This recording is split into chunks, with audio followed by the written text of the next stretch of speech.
यदि धनवान बनना चाहते हो तो आप 5 बातें याद रख लो।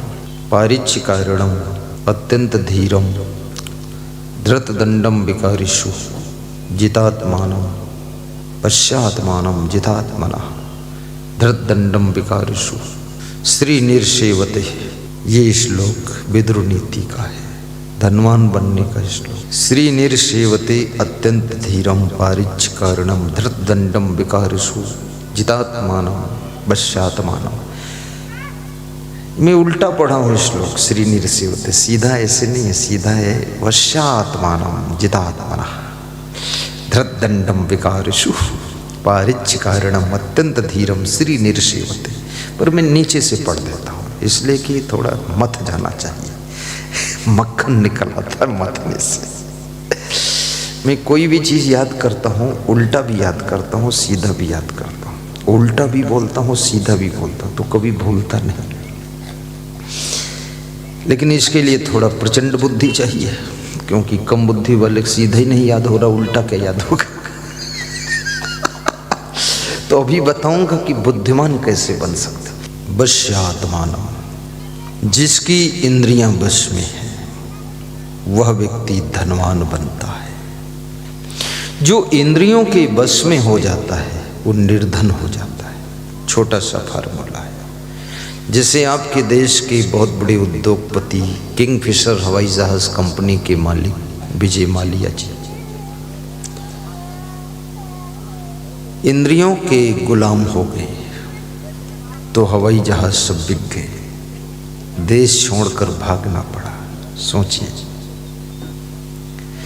ये छोटी मोटी बात नहीं है। ये छोटी छोटी इंद्रियां बड़े बड़े धुरंधर को भी नाक रगड़वा देती है। ये छोटी सी जिह्वा आहा नियम संयम को तोड़ करके न जाने क्या क्या खाने के लिए तुमको मजबूर कर देती है। ये जो मांस मछली लोग खाते हैं ये जिह्वा के स्वाद के कारण खाते हैं, बाकी कोई इसमें बहुत बड़ा प्रोटीन विटामिन कुछ नहीं।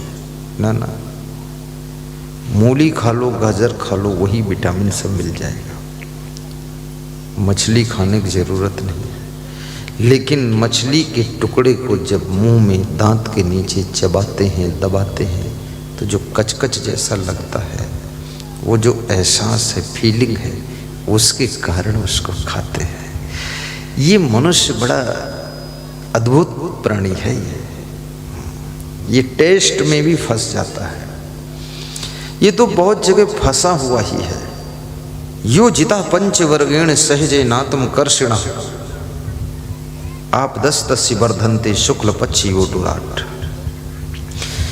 जो मनुष्य पंच विषयों के आकर्षण में आ जाता है तो उसके दुख इस तरह से बढ़ते हैं जैसे शुक्ल पक्ष का चंद्रमा बढ़ता है।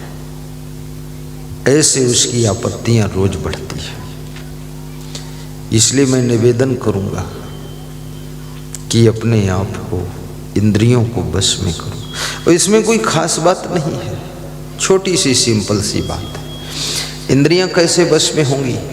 इंद्रियों को वश में करने के लिए जितात्मानम, मन को जीत लीजिए आप। अगर मन को जीत लोगे तो इंद्रियां फिर अपने आप पराजित हो जाएंगी, क्योंकि इंद्रियों का नेतृत्व करने वाला मन है।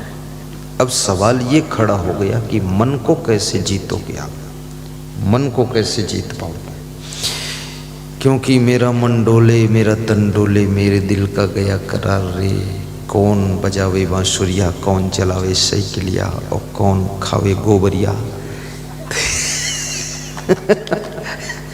ये मन, चंचल मन, जितना इसे समझाऊं उतना ही मचल जाए। बड़ा साधारण मन नहीं है, कहना आसान है। मनयो मनुष्याणाम कारणम बंध मोक्ष बंधाए विषय संगो मुक्तो निर्विषयम मना।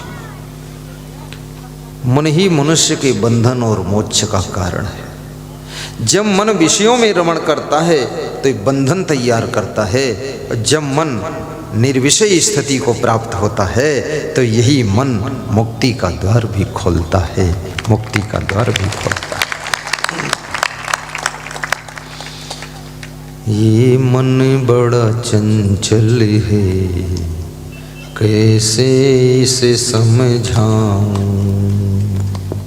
भजन है, बहुत अच्छा भजन, कोई कवि बनाया है।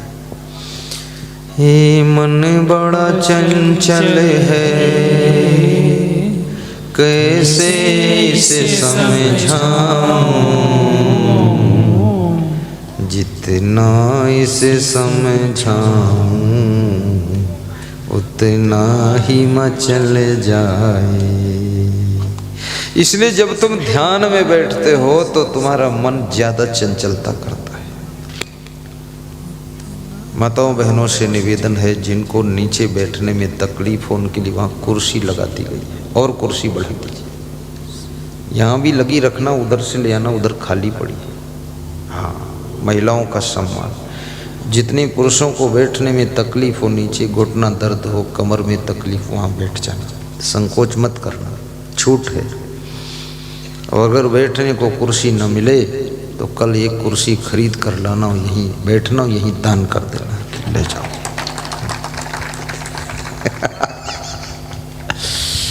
नहीं, श्रोता हमारे बहुत अच्छे, अगर मैं बोल दूं तो सब एक एक ले आएंगे, लेकिन फिर उसको मैं ले कैसे जाऊंगा साथ में, तो उसका बहुत मुश्किल का विषय है, इसलिए हम नहीं बोलते।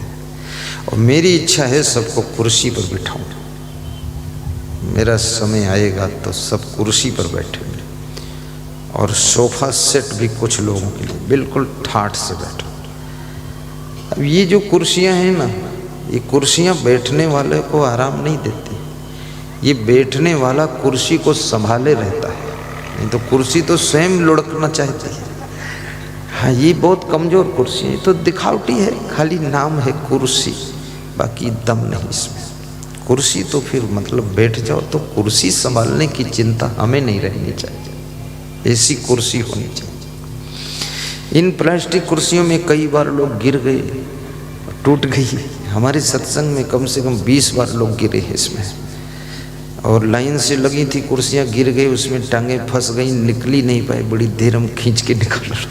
बहुत खतरनाक है कुर्सी, पर ये सब काम चला।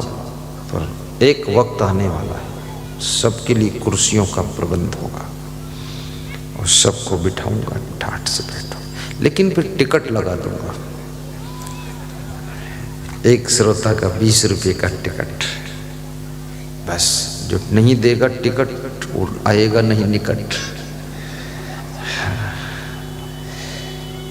और वास्तव में दे देना चाहिए, थोड़ा सुविधा से रहना। अभी एक हमारे भक्त आए हैं कटनी से, खड़े हो जाओ। क्या नाम है तुम्हारा? गोविंद कुशवाहा। तुम्हारी पत्नी कहाँ? खड़ी हो। ये कटनी से आए हैं, मेरे लिए वस्त्र दान लाए हैं, थोड़ा मीठा दान लाए थे, सबको प्रसाद भी बांटा मैंने, थोड़ा सा दक्षिणा भी लाए, सब लाए। तो मैंने इनसे पूछा कहाँ ठहरे हो, कहाँ रुकोगे? बोले गुरुदेव मैंने बहुत सुंदर एक रेस्टोरेंट होटल में कमरा लिया ताकि आपको मेरी चिंता न करनी पड़े। 200-400 हजार रुपये दे दूंगा, आराम से सोऊंगा, दिन भर आपके प्रवचन सुनूंगा, फिर रात में वहाँ सोऊंगा। आपको इतना असमंजस क्यों डालूं? ऐसा सेटिंग बना लिया। मैं इस बालक को धन्यवाद देता हूँ, आशीर्वाद देता हूँ, कटनी में तुम्हारा नया मकान बने और मैं भी आऊँगा वहाँ। आशीर्वाद है। आज गुरु मंत्र भी लेने का इरादा है, नामदान भी लेना चाहिए गुरु से, नामदान भी लीजिए, गुरु बना लीजिए, शिष्य बन जाइए।